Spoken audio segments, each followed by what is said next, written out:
അതെ, ഇതിൽ എളുപ്പത്തിലൊന്നും മീൻകറി തയ്യാറാക്കാൻ പറ്റുമെന്ന് എനിക്ക് തോന്നുന്നില്ല കേട്ടോ. എങ്ങനെയാണ് റെഡിയാക്കുന്നതെന്ന് കണ്ടാലോ?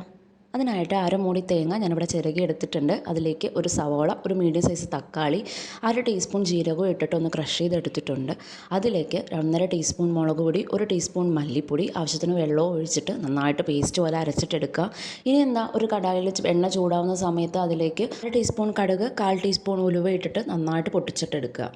1 ടീസ്പൂൺ ജിഞ്ചർ ഗാർലിക് ചതച്ചത് കൂടി ഇട്ട് കൊടുക്കുന്നുണ്ട്. അതിൻ്റെ പച്ചമണം പോകുന്ന വരെ നന്നായിട്ട് വഴറ്റി കൊടുക്കുക. ഇനിയിപ്പോൾ എന്താ, വേറെ പണിയൊന്നുമില്ല. അരച്ച് വെച്ച അരപ്പ് ഇതിലോട്ട് ഒഴിക്കുക.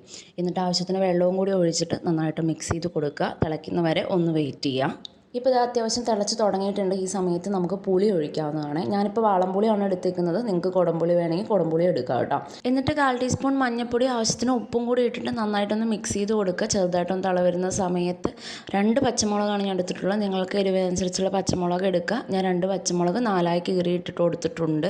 ശേഷം കുറച്ച് കറിവേപ്പില കൂടി ഇട്ട് കൊടുക്കുക. ഇനിയിപ്പോൾ എന്താ, നിങ്ങളുടെ കയ്യിലുള്ള ആ മീൻ അതിലോട്ട് ഇട്ട് കൊടുക്കാവുന്നതാണ് കേട്ടോ. ഏത് മീനാണെങ്കിലും കുഴപ്പമില്ല. നിങ്ങളുടെ കയ്യിലുള്ള മീനും കൂടി ഇട്ട് കൊടുത്തു കഴിഞ്ഞാൽ ഓൾമോസ്റ്റ് ഫിഷ് കറി റെഡി ആയിട്ടുണ്ട്. ഇനി മീനൊന്ന് നന്നായി വെന്ത് വരുന്നവരെ വെയിറ്റ് ചെയ്തിട്ട് കുറച്ച് കറിവേപ്പിലയും കുറച്ച് പച്ച വെളിച്ചെണ്ണയും കൂടി ഒഴിച്ച് കഴിഞ്ഞാൽ മീൻ കറി റെഡി.